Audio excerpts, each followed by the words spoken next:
This week on Sylvia's Traders Lounge. I think what thinking of trading as an art encourages us to do is to reach out beyond the quantitative aspects and focus on the human aspects. And you can mix these things in various components, but I don't think you can ever truly approach trading as just, say, for instance, a science. A lot of people think they're going to do this because they think, okay, I'm going to do a lot of testing. I'm going to trade purely, let's say, algorithmically or just rules-based, and there won't be any emotion in my trading. There won't be any decision making. I'm just going to be, just like a computer trading. Well, that's not true. Sylvia's Traders Lounge welcomes you all to yet another webinar where we learn, trade, and profit. We shall be giving you trading insights on technical analysis, fundamental analysis, risk management, and trading psychology. All right, thank you guys for tuning in to our podcast for today. We are really honored and privileged to have Adam Grimes on our trading lounge. And I'm gonna read out his bio and then we can start. Adam Grimes is the president at Talon Advisors, LLC, and a partner at Market Life Trading, LLC.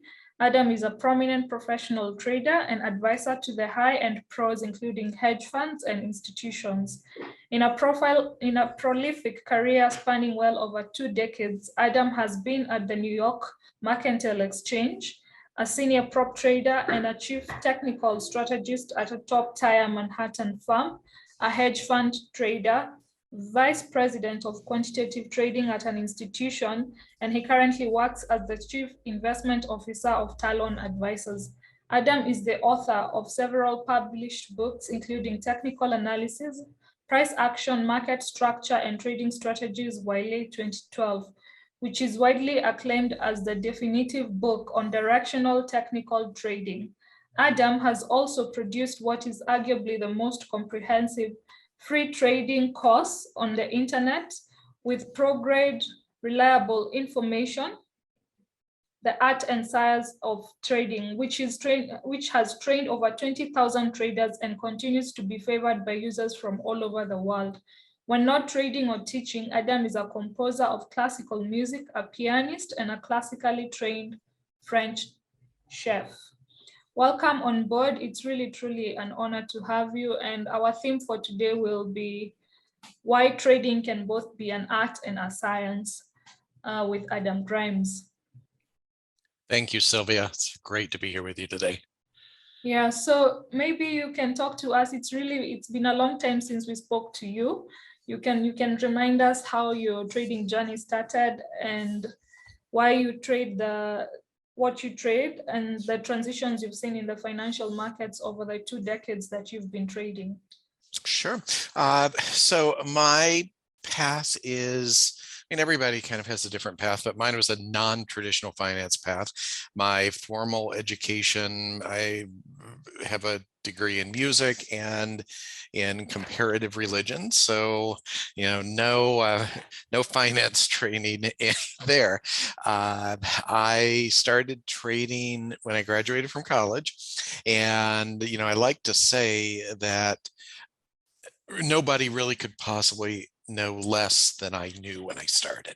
I had no previous experience. I knew nothing about the way the markets worked. And basically, I more or less fell for a scam to get started trading. This was the mid 90s when, before the internet was really in full swing and the ads came in the mail, and I bought somebody's trading course and placed my first trades and promptly completely destroyed my account, and did that a few times, but something about the process really clicked for me. And I think this is something we see with people who it tends to be kind of a common thread of people who end up being successful trading. We get into this, yes, there's tremendous financial reward available from the financial markets. Like, truly, you can change your life, but people like to joke that, the old joke is, it's the hardest easy money you will ever make. So you have to be You have to really love the process. You have to love the markets. You have to love the struggle. And I struggled for a few years, and then I was fortunate to be the first money I really made was day trading. I was day trading the British pound futures, just happened to be in the Asian financial crisis. And I did not even realize what a extraordinary time it was in markets, but I was fortunate to make some money. And then heading into the 2000s, my trading journey has been more or less continuous. I took some time away, but one of the things to get a culinary degree, but one of the things that I think it's a little bit different about my trading is I've traded everything. I've traded pretty much every liquid asset class that retail traders can trade. I've traded currencies, I've traded futures, I've traded stocks, I trade options quite a lot, and also every time frame. I've been a very short-term trader doing 20, 30 trades a day, all the way out to long-term portfolio construction. And along the way, I first educated myself, I think the skills of, and we can talk about this a little bit, the skills of being able to look at data and untangle where might there actually be a trading edge, what is real, what is deceptive. I think those skills, let's call them kind of basic data analysis, really it's elementary statistics, but it's applied at a very deep level. I think that is becoming, it's always been important, but I think it's becoming more and more important for traders. So I got that kind of education.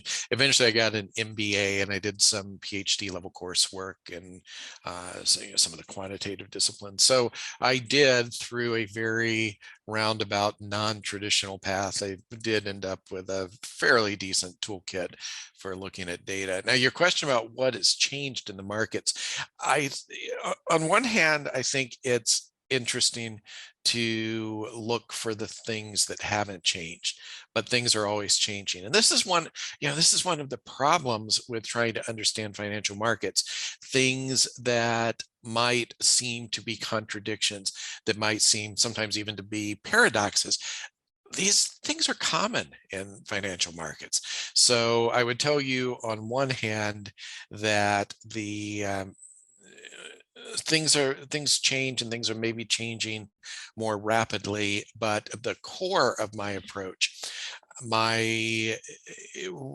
basic, call it my bread and butter trade, which is really to look for pauses or pullbacks in trending markets. We've tested this over a tremendous time period of financial data. We have, and of course, as you go back, the data quality is certainly suspect, but we have 100 years of good stock data here, give or take. We have a few hundred years of less good stock data, but we even have commodity prices from the Middle Ages. And even if we go back into antiquity, and we've looked at some of this data, the writing that preceded Greek, which I think they called Linear B, was a script in which we have many, many records of economic and financial data from almost, right on the cusp of what was prehistoric and what is history. And actually, it's kind of interesting that old data, they tended, of course, it wasn't tick data, certainly.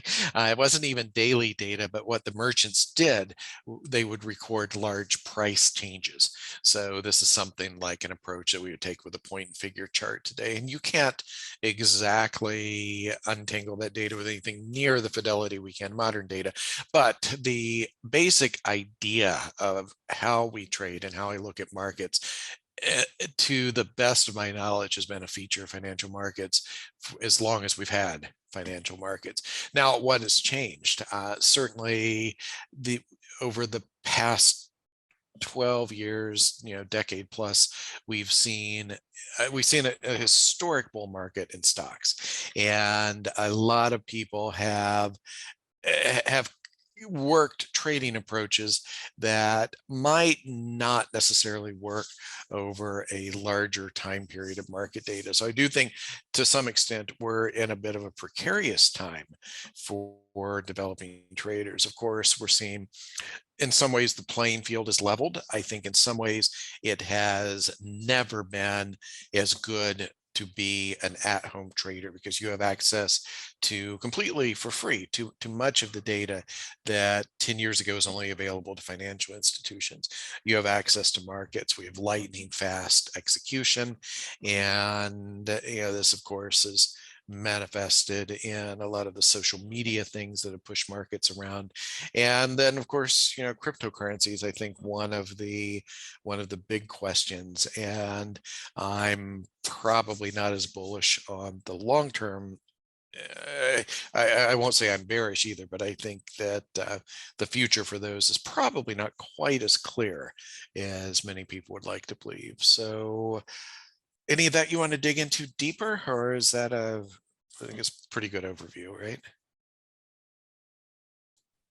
That's a good intro. Thank you so much. And Sure. like you said, you heavily rely on data and data analysis and statistics when you're doing your trading. So maybe you can tell us what you look for when you're forming your hypothesis, when you're doing your quantitative research, your back test, and maybe even your forward testing, and how far back people can actually go into historical data, especially with things like stocks for your case. Sure. Well, it depends on one hand on your time frame. If you're trading 5-minute bars, we could certainly make a good argument that probably the last few years are really where you should be focusing. If you're trading daily patterns, I think you at least need to look at patterns from 2000 previous to 2009 also. You want to have some guarantee. We have been in a kind of extraordinary environment in which every dip is bought, and you look at what happened in 2020 when COVID hit the markets. We've never seen that kind of volatile sell-off and then immediate reversal. That's something that does not exist in the historical record before then. So I think we've certainly been in an environment where there's a tremendous bullish bias for stocks. And I'd want to make sure, of course, my approach works there. But I also want to make sure that I at least want to know what would happen outside of a very bullish environment. And of course, as I said, some things change. If you go back to pre-2009 data, you don't have to go too far back before you're into the early emergence of electronic trading and then into those markets maturing. So you could argue that some of that data might be a little bit less relevant. And I guess what I'm saying here is that there's no hard and fast rule. We'll tend to look at quite a lot of data. We'll look at most patterns we'll look at over decades. We'll also look at recent data, and we do a lot of tests to assess stability. And there are standard quantitative tests for that, but it doesn't have to be particularly complicated. It's enough to run a test on little sub windows. For instance, if you're testing 20 years, maybe run your system on every 2 years data, and you can look and see what the returns look like. And of course, you should not expect that something will work with absolute assurance and certainty over the entire time period, but you do, as I said, you want to have some idea about stability. And I think the last piece of this, and this is really very, very important, is that let's say you have a trading idea and you go back through and let's say it's a moving average cross, which I think most people who do real testing would argue that these things don't tend to be particularly tradable as a standalone over a long time period. What you would want to do if you have that signal, you'd collect many occurrences of the trading signal, and then you would look for what happened after the signal. That's kind of elementary. But the trick is then what you want to look for is you want to compare that to what would have happened if you essentially were just buying and holding the asset. And what this means is, for instance, if you find an active trading system in stocks that makes 5% a year over a time period when stocks made 8% a year just by buying and holding, that at least at first glance, it's probably not a system we would be particularly interested in trading. Now, there could be mitigating factors, for instance, time in the market, volatility. There could be qualities that make that type of approach attractive. But one mistake that a lot of people make is they will look at a baseline, not of the, let's say, the underlying drift of the market, but they'll look at a baseline of 0, and that's that's a pretty clear mistake. All right. And now talking into the mistakes that people actually make, given that you have over 20 years of trading experience and cutting across stocks, commodities, and now with cryptocurrencies, how can people overcome the biases that they encounter in trading? And maybe you can mention some of those biases that most of the people, including the people that you have at some point come across with in the trading industry, given that you also have a very huge following. And maybe you can touch on those and how can people overcome those, especially hindsight and confirmation biases. Well, so you mentioned cognitive biases and confirmation hindsight. There are many of these, and people are talking about these, focusing on these more and more. But I think to some extent, some of the discussion in the trading community is probably a little bit misplaced, because people think about how can I eliminate these biases, for instance. And even on a more fundamental level, people will say, how can I eliminate emotions from my trading? Well, the answer is the same to these cognitive biases and to emotions. You can't eliminate them. And this is where quite a bit of trading psychology goes very wrong, I think, or goes in a wrong direction. You can't eliminate these things because they're a fundamental part of human cognition, of how we look at the world, of how we process data, of how we make decisions. So rather than trying to eliminate these, you have to work within them. You have to, first of all, I think there is, trading's kind of strange because you have to be very confident in what you do, but you also have to be humble. And that's not, that's another one of the apparent paradoxes, maybe. As soon as you start to be confident and you say, okay, I have this figured out, and then it will tip a little bit further and you'll say, maybe I really have this figured out. Maybe I'm the best trader in the world. Maybe I'm smarter. As soon as you start thinking with that kind of hubris, the market will adjust your perspective a little bit. And part of being humble is understanding that this very impressive decision-making, data processing machinery we have in our heads has a lot of weaknesses and has a lot of potential pitfalls. A lot of things can go wrong.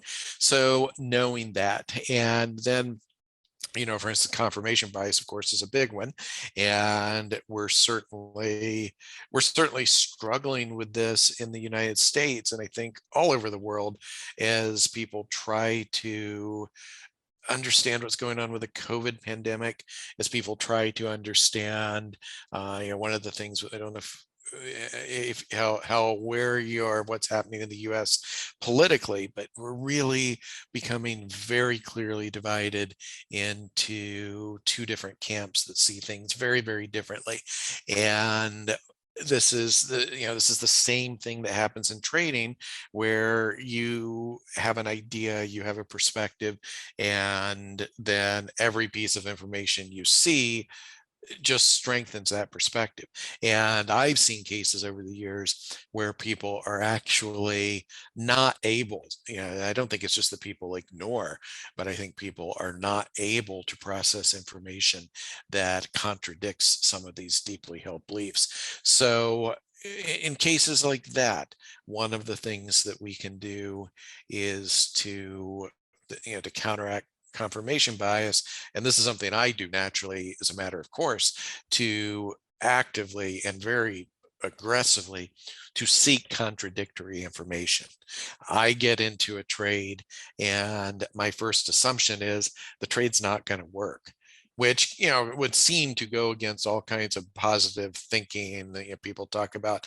But approaching things from that mindset that the trade is most likely to be a loser, then when the trade works out, you can be pleasantly surprised.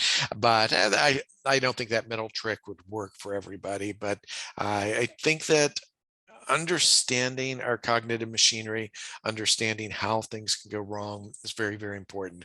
But then realizing that a lot of these pitfalls are things that you're not going to be able to eliminate, but you do need to know how to work with them and how to overcome them. All right, all right. And you're an author of the book, The Art and Science of Trading, Why Trading Can Be Both an Art and a Science. So why do you consider that to be true? And also, given that you've done extensive research on human behavior and what we've just talked about, the mistakes maybe in trading psychology and what people coach people. So what can you say about human behavior and the place for intuition in trading? Well, I think markets are one of the most fascinating places to study human behavior. And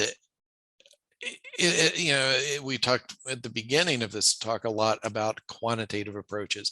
We talked about data, we talked about statistical analysis. But one of the things that I realized early on in my trading journey is that I don't think the market is a math problem. I think the market looks a lot like, and market, we're talking markets, financial markets in general. The markets look a lot like a math problem because they produce information, and that information comes in the form of numbers. And we certainly can apply data processing tools to those numbers. So it looks like a math problem, but really it's driven by human behavior. And I think this is one reason, when I spoke about our fundamental trading approach working over thousands of years of financial data, I think it's because it plays into some of these fundamental elements of human behavior. People, FOMO, fear of missing out, regret, anger, uncertainty, and all of this, knowing how the movements of the financial markets interact and provoke emotions. That's really a critical part of trading.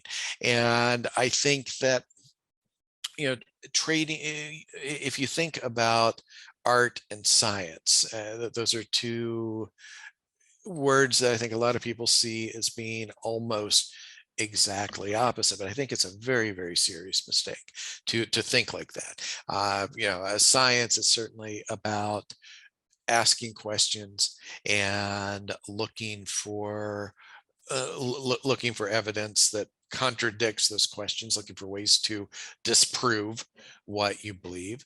And science would appear to be very much about facts, but of course that's a dynamic thing, it's emerging. Art's a little bit harder. Art is in some circles, art might have a bad reputation. Not from my perspective, of course, being a musician, but people tend to think that an art is softer. It's more difficult to define. It certainly is. I think what thinking of trading as an art encourages us to do is to reach out beyond the quantitative aspects and focus on the human aspects. And you can mix these things in various components, but I don't think you can ever truly approach trading as just, say, for instance, a science. A lot of people think they're going to do this because they think, okay, I'm going to do a lot of testing. I'm going to trade purely, let's say, algorithmically or just rules based, and there won't be any emotion in my trading. There won't be any decision making. I'm just going to be, it's just like a computer trading.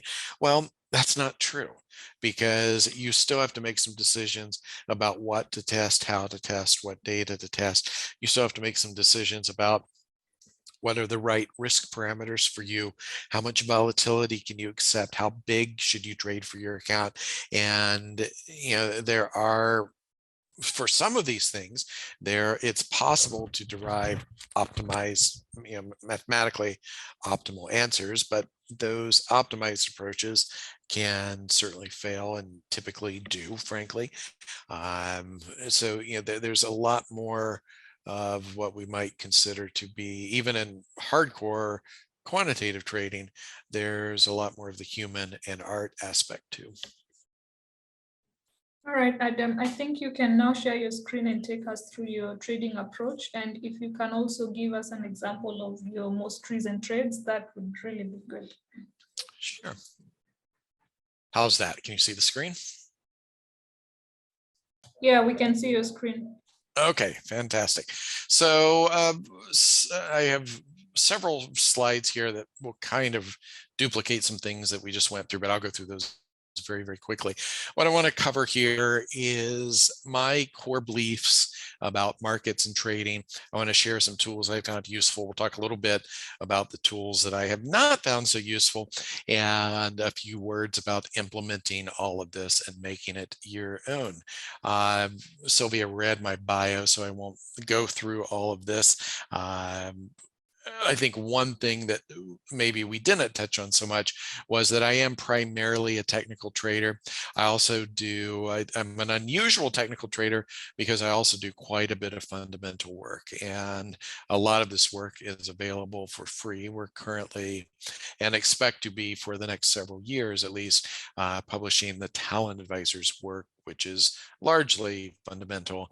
We're publishing that for free, so anybody can get that. Anybody can get our perspective on that data. But the reason I'm a technical trader is because that hits my chosen time frame and holding period a little bit more directly.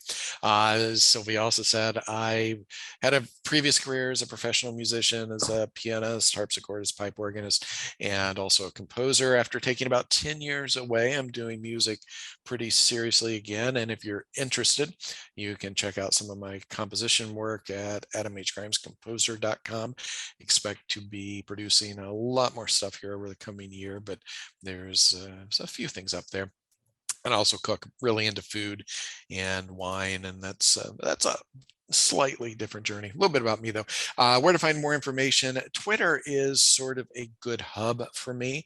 I have not been particularly active there recently, plan to soon, but when I publish things on my blog or put things out, I'll usually tweet it. So follow me on Twitter at Adam H. Grimes. You can also follow my Instagram, but it's almost all food pictures, so it's nothing super relevant for trading there. My blog, adamhgrimes.com. This is a really good resource. There are many, many, many years of articles there, hundreds of thousands of words, and it's pretty well, of course, indexed by Google. So if you want to know, for instance, what I've written about moving averages, you can just type Adam Grimes moving averages, Adam Grimes Fibonacci, whatever you want to know. Will likely pull up a bunch of links to my blog on most technical trading topics. So that's a pretty good resource there. My books, the first book, The Art and Science, is a pretty good resource, and certainly gotten a lot of feedback about that. And I have a inbox full of people who say that that's changed the course of their trading career. So if you get a chance, you might want to check that out. And also, you mentioned the free course at marketlife.com. So we absolutely covered all of this. One thing that I did not understand when I started trading was where this obsession with testing would end up taking me. And where I've ended up, this is a slightly different, to take your question about art and science, this looks at it in a little bit different way here. I think both of these are very important. My quantitative work is often computer assisted. And a lot of the statistical work we do is actually pretty simple. We're not doing, in most cases, we're not doing advanced machine learning stuff. It is enough to do the right kinds of statistical tests, but there's even a little bit of art to that. Much of my testing, and this is maybe kind of interesting, rather than looking at complete system tests. So, let's say you're going to get in when it touches moving average and you have all these complicated exit rules. If you change one thing in a test, you change the results of the test very directly. So one thing that has been extremely useful for me is to test very simple, very elementary tendencies of market behavior. For instance, I'm not saying this would be a useful test, but might be interesting to see what would happen if you bought every close above the previous bar's high, or vice versa. What if you have a market where today's high is higher than the previous day's high, but the close is lower than that previous day high? And those kinds of tests. You can also add things like moving averages and other indicators and structure to the data. Those tend to give more enduring results, I think, than finely tuned system approaches. If you're system tests, if you're going to trade a system, of course, the entire system needs to be developed and tested. But a lot of people just jump into testing a complete system without beginning at this, let's say, more basic level, more foundational level of understanding individual tendencies. And then I'm primarily, though, a discretionary trader. And I do think that it's very important that your discretionary decisions work within that quantitative testing structure, so you're not just making things up. That people have a misunderstanding that a discretionary trader is going to just look at a chart and say, oh, I feel like doing this, even with many tens of thousands of trades behind me and with many years of trading. I've seen a lot of things in the market. It's still, I'm aware that my natural inclination in most cases needs to be structured a little bit. So I think, at least for me, this interaction of discretionary and quantitative minds, almost two brains, it's been very useful. So let's talk about some core beliefs. We'll do this in two ways, market specific, but first let's talk about big picture beliefs. And argue with some of these things perhaps, but I've found these to be true and very useful. So first of all, you think about why financial markets exist. They don't exist so that we can trade. They exist to facilitate trade, to move goods around, to figure out what the price of a good should be, price discovery. Markets exist to bring buyers and sellers together. And in this environment, you have people basically fighting. So financial markets are one of the most competitive environments outside of actual combat that modern humans are likely to be exposed to. Very different than, you think about other stressful situations like driving on a congested highway or something like that, which, or, building a career or something's competitive for most people, but it's a different kind and a different immediacy of, let's say, almost hostility and competition. As I hinted at,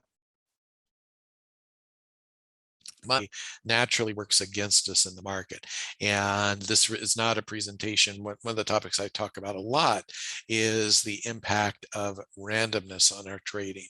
And I think that actually is because humans deal so very poorly with random events, with, again, this is probably part of the issue with COVID, that people are assigning meaning and structure to things where it might just be bad luck, good luck in some cases.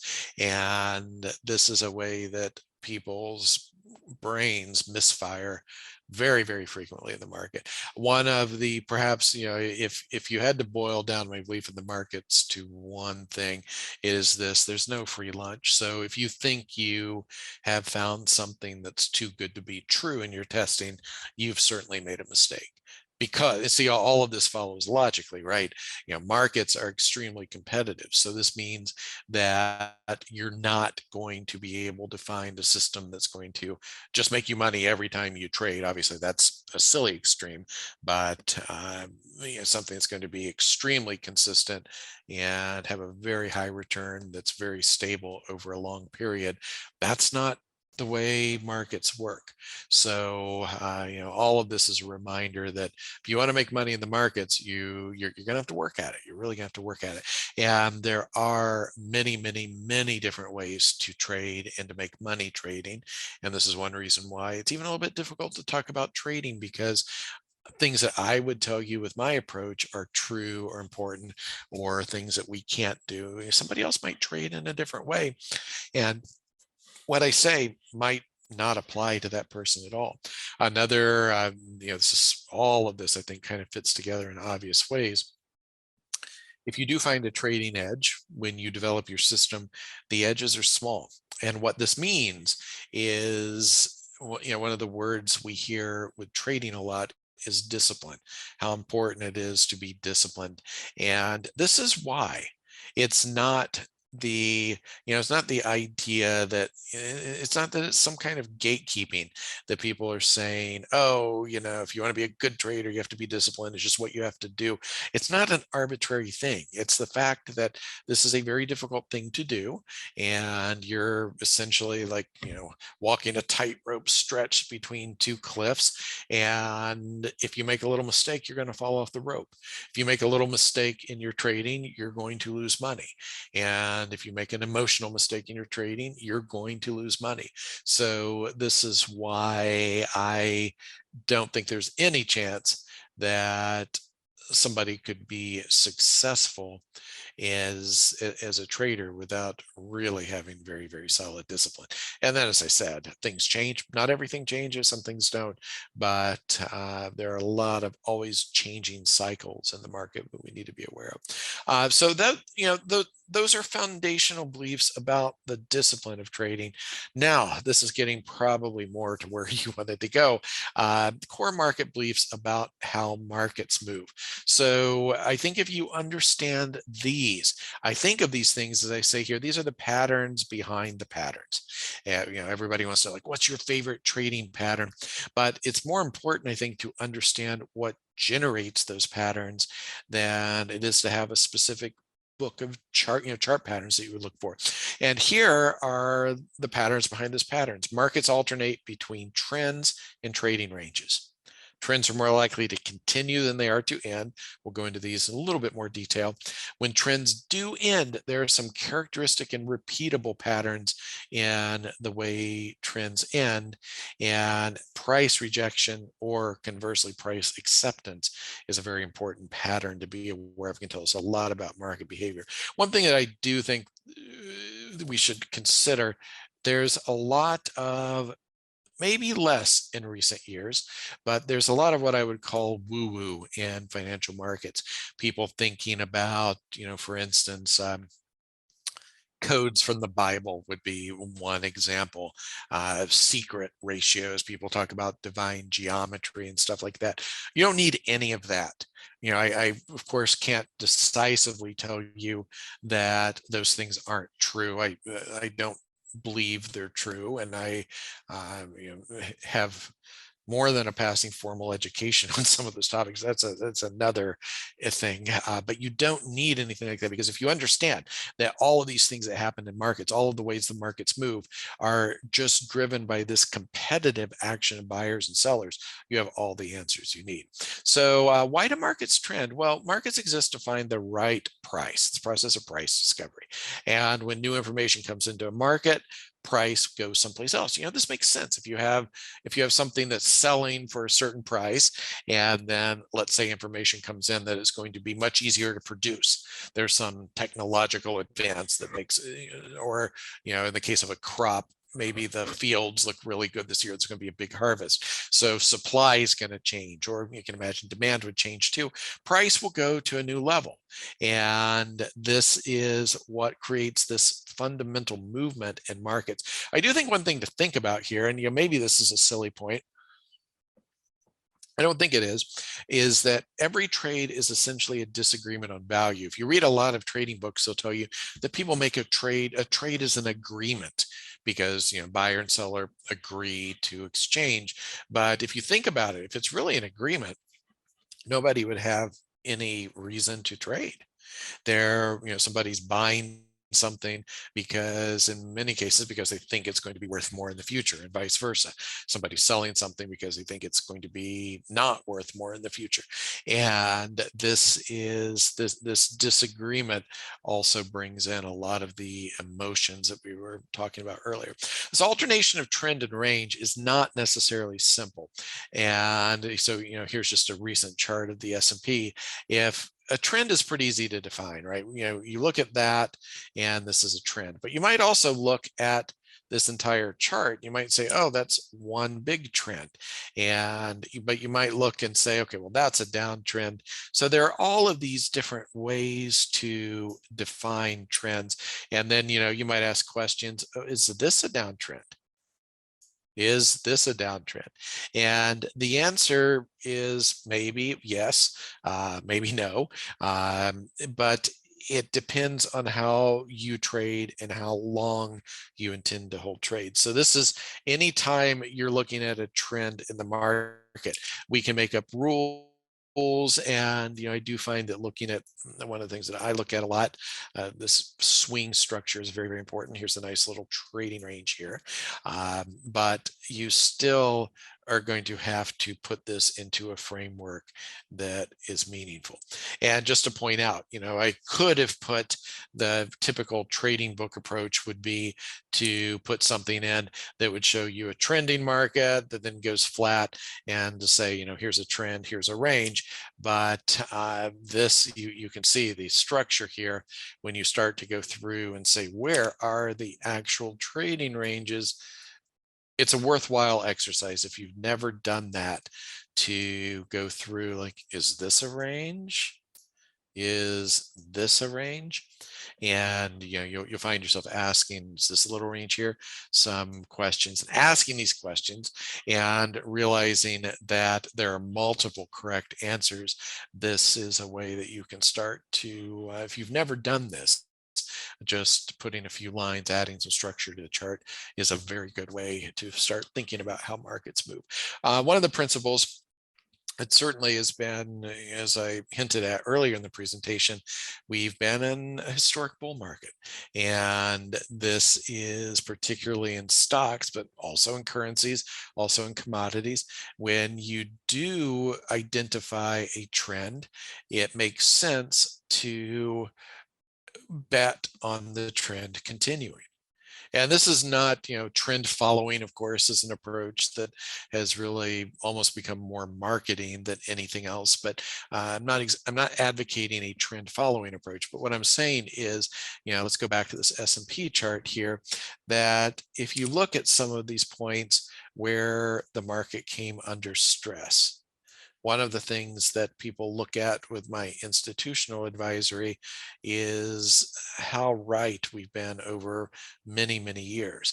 And one of the major tools that has kept us on the right side of the market, and also in practical trading, is just at these points where the market comes under stress, that you start asking the question, do we actually see evidence the trend is ending, or do we want to bet on the continuation of the trend? And if you want to start betting on an end of trend pattern, now please don't say reversal. A lot of people will say trend reversal. Well, the problem is that you can have a trend that ends, and so you have a market that is trending here. And if you say trend reversal, this is what everybody thinks happens. So you're looking to execute here. But trends certainly can end and just end into ranges, right? This trend ended and then went sideways. And then from here, what might happen? Maybe we'll continue higher, maybe we'll continue lower. We we don't really know. But what you definitely want to get away from is the idea that if you see a pattern that suggests an end of trend, that is a reversal. So I would encourage you, and I encourage developing traders, to be very, very strict about not saying trend reversal, but saying end of trend. And what are some of these signs that the trend might be ending? Rolling over, loss of momentum. So you have a market that is trending and then starts to make some pattern like this. Now, interesting thing here. Here's, I said these are the patterns behind the patterns, because this rolling over, loss of momentum, can take a lot of different forms or shapes. It might make what we might identify as kind of a rounding top. You also might have, if you have a trending market, you might have some kind of double top. It's probably not too hard to imagine. You might have some kind of triple top. You might also be able to identify some kind of head and shoulders patterns. So a lot of the traditional chart patterns that people talk about, what they actually are patterns that are driven by these dynamics. People don't see what's actually behind the patterns. Exhaustion. So this is where you have a market that is trending, and then the trend becomes steeper. Sometimes this is sustainable, but particularly if you see large ranges after a move like that, that's a fairly certain sign. Nothing certain in markets, but it's a fairly sure sign that you might be nearing an end of trend. Another thing that we will see sometimes is price rejection at the old extreme. And you can see these things certainly can, to some extent, come together. So one of the best signals is in terms of trend ending is if you retreat and then manage to get back up there and then have strong downward momentum. We'll look at price rejection just a bit deeper. As I said, remember, trends can fail into ranges, and anytime you are looking for an actual legitimate trend reversal, confirmation of that only comes when you see the new momentum. So one of the here's a little bit of a free tip. One of the best places, if you want to play a trend reversal, one of the best places to do so is there in that first bounce. So you've had the strong downside momentum, and then you can look at the consolidation here, and that could take a lot of different shapes. Again, it could be a flag, could be a pennant, could be a triangle, could be a rectangle, could be a lot of patterns. But what matters more than the specific shape of that pattern, I would tell you, the specific shape of that pattern probably doesn't matter very much. What matters a lot more is what's going on functionally. Price rejection. So this is, simply put, you have a level and price gets down there and then moves away from it. Of course, it could be flipped the other way. And sometimes it's very easy to see. I have, here's a current event slide. This is the New Zealand dollar as of New York close yesterday. And you can see this is pretty clear price rejection from this previous support level. I didn't draw the line exactly straight, but you get the idea. There's new upside momentum here. Looks like nothing we've seen on the chart before. But price rejection can also look like this. This is a bit of a recent action from the S&P, and this is evidence of subtle accumulation. Actually, it's probably worth, let's just jump back here so you can see it on the chart. When we did see this, this gave us strong reason to look for that rally and see what we're looking at, just the four little wicks or shadows down there at the bottom. Let's talk just a little bit about indicators. There are hundreds of these.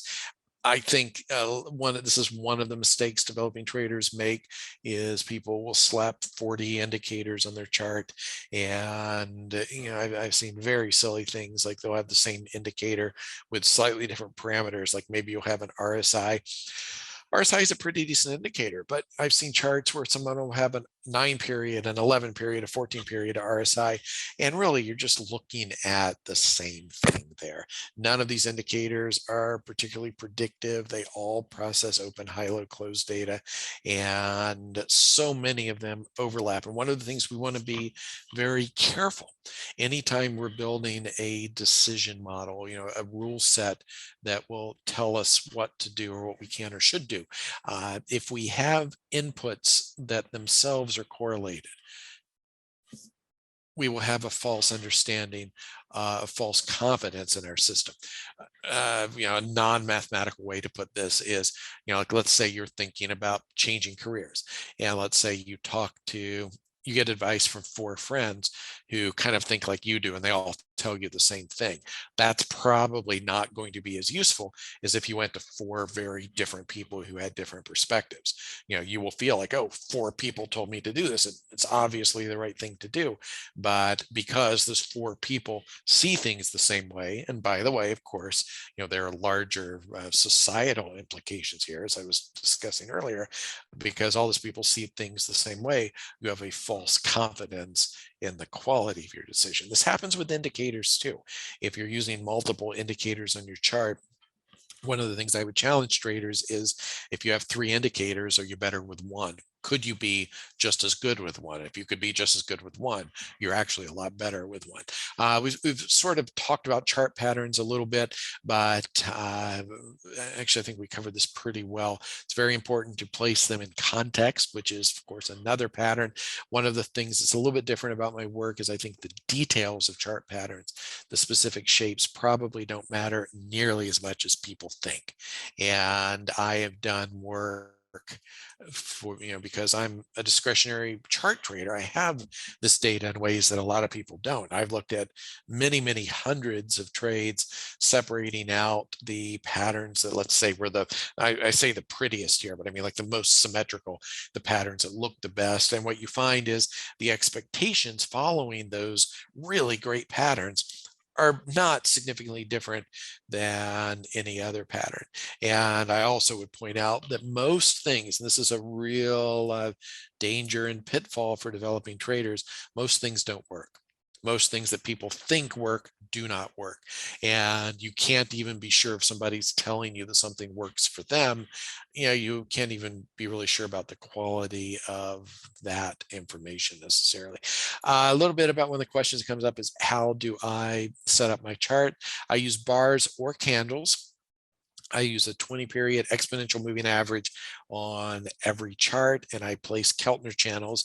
These aren't strictly Keltner channels because traditionally they're around a simple moving average, but I put Keltner channels around that 20-period exponential moving average, set 2.25 average true ranges above and below the moving average. I also use a modified MACD, and a lot of people use this. This goes back to the early days of computer charting in the 1980s. Some people call it the 310 oscillator.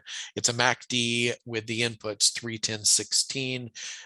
However, the MACD uses exponential moving averages, and you need to make sure that your tool is using simple moving averages. I explain this in considerable detail in my book. We could talk about this for hours. And I also use sigma spikes, which are more of a screening tool for me. Again, there's something, if you it's a volatility adjusted measure of price movement, and you can just Google sigma spikes. That probably will get you where you need to be. Google sigma spikes, Adam Grimes. I'll pull up some articles on my blog which talks through how to build the tool, and it's also available on a lot of charting platforms. People have ported a lot of this stuff. Okay, so how do I actually trade, right? So we've been talking a lot. So if we're trading stocks, I do first want to know what the broad market trend is, how intact that trend is, where we are in the phase of that trend. Is the index pulling back? Is it pulled back enough to maybe ready for another trend leg? Are we seeing evidence that that trend could be breaking down? I want to know what's going on sector-wise. I won't necessarily, I'm not a particularly strong advocate of, say, finding the strongest stocks in the best and the strongest sectors. One of the things that we fight a lot of times is mean reversion, that if you do identify the strongest sectors, those you might be identifying a set of stocks that is due for a reversal. But I still want to be aware, both over different time periods. For instance, how is the energy sector performing over the past month, relative to the broad market. But I also want to put that in context. How's that look over the past year, the past 5 years? So I want to have some awareness of recent action tempered by a perspective of longer term trends. And then we conduct screening on a big universe of liquid stocks. We have algorithms, which are basically trading systems that pull out candidates, and some of the things that we look at specifically: pullbacks, relative strength leaders, recent large volatile moves. And then we go through a process of applying discretion and choosing trading candidates, and then actually executing around the patterns we see. Some recent examples here of some things that have been meaningful. I referenced this is just exceptional market action, but this is the S&P index at the beginning of 2020, and it's an important lesson. If you look here at this last candle, this really breaks the pattern on the chart, and this is the kind of thing that we look for that might tell us that further volatility is coming. This is an example of an extremely large volatile move that's probably a little bit overextended. I'm just going to kind of touch on several of these recently. Here is another move from the beginning of this year. So with the S&P, we're looking at like a large single day move. And what we're looking at here with crude oil is more of a persistent strength. And here you can see the channel, and the moving average helps to structure this. And this gave us a bullish bias for crude oil through much of 2021. So really kept us on the right side of the market.